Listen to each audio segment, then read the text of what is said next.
Mobile Suit Gundam ganhou um novo anime. Eu tô falando de GQX. Eu não sou nenhum especialista da franquia, então eu fui buscar alguém que manja muito. Por isso, Bruno Silva, Ai, meu Deus. nosso mestre de Ai, meu monstrão Deus. e robô gigante, está aqui comigo para explicar não apenas GQX, mas também o final de Evangelion. Meu Deus do céu, Pedrinho. Olha a bomba que você bota no meu colo, pelo amor de Deus. Bom, vamos lá. Vamos falar um pouquinho sobre GQX, vamos falar por que esse anime é tão importante, por que você deve prestar atenção nele e por que ele promete ser aí uma das grandes estreias da temporada, mesmo tendo deixado a gente bastante confuso, né, Pedrinho? Cara, eu fiquei demais, como eu já adiantei aqui no início do vídeo, eu não sou nenhum grande fã de Gundam, não é uma franquia que eu acompanho desde de criança, então eu posso dizer que esse foi o meu primeiro contato real oficial, assim, sabe, o valendo, foi com esses dois primeiros episódios aí de GQX. Eu sei que o nome parece estranho, tem tanto Ele tem U, muitos né? U's, né? Exatamente, exatamente. Ele tem um monte de. É o GQ, aí tem um monte de U e depois o X. Mas se você olhar ali embaixo no katakana, né? Que normalmente todo anime você tem o nome. Sim. Quando tem o nome em inglês, ou, né? Embaixo tem ali como que eles falam em katakana, que é um dos silabários japoneses que eles usam principalmente para pegar palavras estrangeiras, né? Palavras de outros idiomas e colocar no japonês. E ela tá Jikuaksu, então não tem todos os U's não, é só um U mesmo. GQX. GQX mesmo, como é que pronuncia esse anime. Que é um anime bem importante, eu acho, pra franquia Gundam, não exatamente por conta do que tá rolando no anime em si, é importante também, mas especialmente pelas pessoas que estão envolvidas nessa produção, né, Pedrinho? A gente tem aí no GQX uma equipe criativa que é praticamente o Vingadores aí da galera dos animes de ficção científica, né, cara? A gente tem na direção eu vou puxar o nome, eu tinha decorado o nome e me fugiu exatamente na mesma hora, que é o diretor do Furikuri, né? Que é o Kazuya Tsurumaki. Ele também tá trabalhando como diretor aqui no Gundam GQX. E o roteirista dessa série é ninguém mais, ninguém menos do que Hideaki Anno. O pai de Evangelion, o criador de Evangelion, agora fazendo aqui... Trabalhando na grande franquia de robôs gigantes aí da animação japonesa. Uma vibe meio Zico indo jogar no Vasco, assim, né? Uma coisa... Você nunca imaginaria que acontecesse, mas Sonic no Super Nintendo, é meio que essa vibe, assim. É o maior crossover de bastidores da história aí de animações de mecha.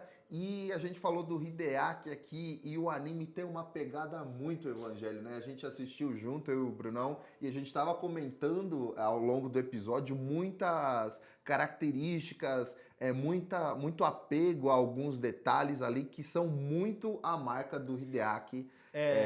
Você tem vários traços de estilo narrativo que remetem muito a Evangelho. Mesmo que você não soubesse que ele está envolvido na produção, dava muito para saber ali, né? A obsessão que o Hideaki Anno tem de cenas em salas de comando, né? As pessoas falando, tipo, está acontecendo essa coisa agora, o inimigo está invadindo este campo de batalha, nossa máquina vai ultrapassar esse limite, se você continuar mais tantos minutos, vai explodir tudo, tipo...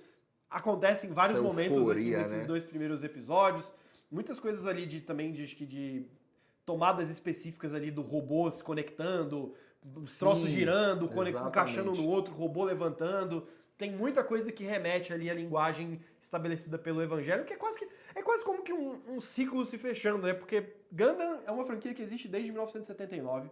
É a referência de anime de mecha, é quem meio que criou essa história ali, né? Tá pros animes de mecha, assim como, sei lá, Hokuto no Ken tá pra anime shonen. Então, ele estabeleceu várias bases que ali, quase 15 anos depois, 16, 17 anos depois, o Hideaki Anno pega e transforma em Evangelion, né? Ele usa muita coisa que foi...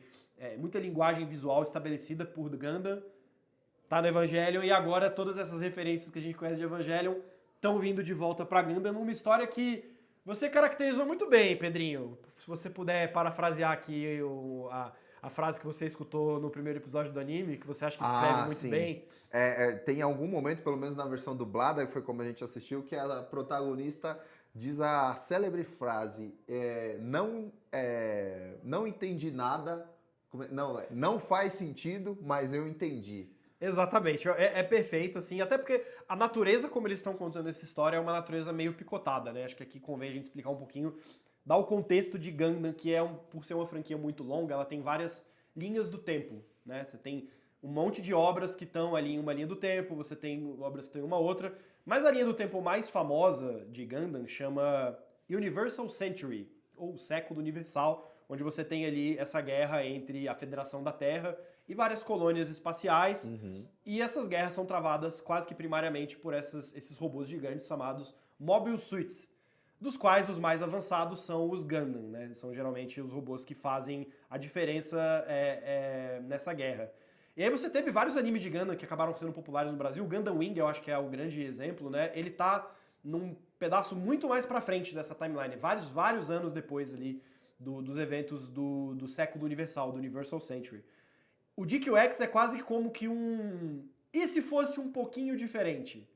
Ele é uma versão diferente da história que é contada no primeiro anime de Gundam, que se foca muito ali na Guerra de um Ano, que é justamente esse conflito ali entre os Zeon, né, que são esse povo, né, esses humanos que estão no espaço, e a Federação da Terra.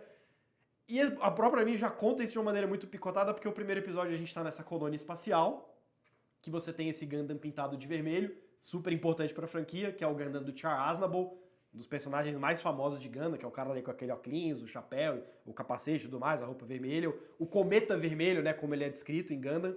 E você vê essa briga toda acontecendo, e ela meio que, ao contrário de Shinji e Ikari, entra no robô por vontade própria. Porque a menina mais quer entrar no robô, cara. Eu já gostei. Invade o robô. Já fiquei feliz com isso daí, cara. Ela quer entrar no robô e é isso aí. Cara, uma das coisas que me chamou mais atenção nesses 2 primeiros episódios é que a gente tem uma mescla, assim, visual muito gostosa. Logo assim, nas primeiras cenas, você olha e você é impactado por uma estética de animação muito século XX, assim, muito anos 80, 90. Vale lembrar que o estúdio que tá fazendo o DQX é o estúdio Cara, que é o estúdio que fez todo o rebuild of Evangelion, né? Certo. Não são as pessoas que normalmente fazem anime de Gundam. A Sunrise tem ali a galera dela, com o pessoal da Bandai Namco, eles fazem os animes todos, mas nesse caso específico eles contrataram esse estúdio, que é do Hideaki Anno, pra fazer esse anime. Por isso que ele tem esse feeling Exatamente. diferente. E aí ele remete, joga você, faz você ter vários flashbacks ali com o próprio Evangelho, com o próprio Gundam, e ao mesmo tempo você olha a protagonista, que é aquela garotinha ali com o cabelo colorido, e ela tá super a cara dos animes aí de 2024, 2025. É como se a gente tivesse uma viagem no tempo em que alguém da nossa época voltasse lá atrás e entrasse num anime de Gundam. Eu achei isso muito legal. É bem interessante, eu acho que vai ser muito... Esse anime vai ser muito esse conflito entre essa releitura da Guerra de um Ano e essa parte toda, até que o segundo episódio é todo focado no Char Aznavour, né? Explicar quem é essa figura. Ele é meio que um prelúdio do primeiro episódio. É bem confuso, inclusive, porque você tem o primeiro episódio, você não entende nada que tá acontecendo. Aí no segundo episódio você tem ali também uma cena de ação que você meio que não sabe o que tá acontecendo, mas você sabe que o cara é bonzão, o Char é o cara. Aí tem um pouquinho de contexto e depois ele fala, continua no episódio 1. Ou seja, você viu o primeiro episódio? Viu o segundo episódio? Volta pro primeiro episódio e vê ele de novo. Ou você acha melhor já começar no 2 e voltar pro 1? Dá pra fazer isso também. Dá pra começar no 2 e voltar pro 1 também. Também é uma narrativa que funciona. Eu acho especialmente pra gente que é de primeira viagem, eu acho que vai ajudar a fazer mais sentido. Mas dá pra perceber como que o anime vai se equilibrar entre essas duas coisas, né? Entre você ter essa releitura da Guerra de um Ano, ali o Char Aznavour, ele... Porque uma das grandes coisas que rolam é que ele rouba esse protótipo de robô, até parece isso no episódio 2, e esse roubo que ele faz é super importante pro Zeon, né, pro grupo dele, porque a partir do estudo desse Gundam eles conseguem fazer avanços tecnológicos inimagináveis, assim, então é um negócio super importante pra essa história que eles estão contando. Mas ao mesmo tempo você tem esses personagens novos, você tem esse núcleo com essas duas meninas protagonistas, que é um reflexo muito grande de como o Gundam da fase atual de Gundam, a fase atual que eles estão vivendo, porque o anime anterior a esse, que foi o The Witch from Mercury, é outra timeline, tá em outro ponto da cronologia de Gundam, mas ele fez muito sucesso, justamente porque foi um anime protagonizado por duas meninas, e trouxe ali um frescor pra franquia que há muito tempo não se via. Gundam alcançou uma base de fãs que geralmente não se alcançava. Então é legal que esse anime agora, ele claramente ele tá tem um pouco ali da releitura do clássico, que é um negócio até que o Hideaki Anno vem fazendo com várias coisas do Japão, né? Teve o Shin Godzilla, teve o Shin Kamen Rider, né? Tudo coisa que ele gosta, né? Os tokusatsu que ele gosta. Ele tem feito essas releituras deles, o Kamen Rider e o Godzilla, no caso, no cinema. E agora ele tá tendo a oportunidade de fazer essa releitura em anime. Não seria exagero chamar esse anime de Shin Gundam, por exemplo. Porque é o que ele tem feito nos últimos anos, e aqui você tem um pouco disso. Mas você também tem esse anime novo que tá rolando agora, que pode ser um pouco confuso pra quem tá começando. Sim. Eu vi esses 2 episódios e eu fiquei, pô, vai ser meio difícil pra galera começar. Vai ser meio difícil pra começar Gundam por GQX. Sim. Mas, cara, é um espetáculo visual muito, muito incrível. O Estúdio Cara eu acho que vai mandar muito bem nessa animação. E, assim, no máximo acho que vai ser um anime pra galera que gosta muito de animes em geral. Tem muito respeito pelo Hideaki Anno, gosta muito do trabalho dele. E vai ser pra sentir, cara. Se você é esse tipo de pessoa, não vá pra tentar entender, vá pra sentir. Posso fazer uma provocação final? final? É a vibe. Queremos Hideaki Anno no live action de Gundam? Cara, eu gostaria. Eu gosto muito do Shin Godzilla. Eu acho um filmaço. Filmaço, assim. Se você viu o Godzilla Minus One, por exemplo, eu recomendo muito ver o Shin Godzilla depois, porque é uma leitura bem diferente do Godzilla, mas que é igualmente interessante, igualmente contemporânea. Apesar do Godzilla Minus One ser um filme de época, ele pra mim é uma leitura muito contemporânea do monstrão. E o Shin Kamen Rider é obra de arte, né? É maravilhoso o que ele fez ali, cara. Pra quem gosta de tokusatsu, é incrível. A maneira como ele traz essa história, a releitura visual que ele faz é muito, muito boa. E olha que eu não gosto de Evangelion, tá? Mas eu gostei pra caramba tanto do Shin Kamen Rider quanto do Shin Godzilla. E eu acho que eu vou gostar de GQX também, mesmo estando um pouco confuso ainda. Mas e você? O que você achou desses 2 primeiros episódios de Mobile Suit Gundam GQX, o novo anime da franquia? Talvez uma porta de entrada, talvez não, veremos nos próximos episódios. Mas enquanto isso eu quero continuar essa discussão com você aí no chat, então conta pra gente o que você achou e quais as suas expectativas pro restante da temporada. Te vejo lá!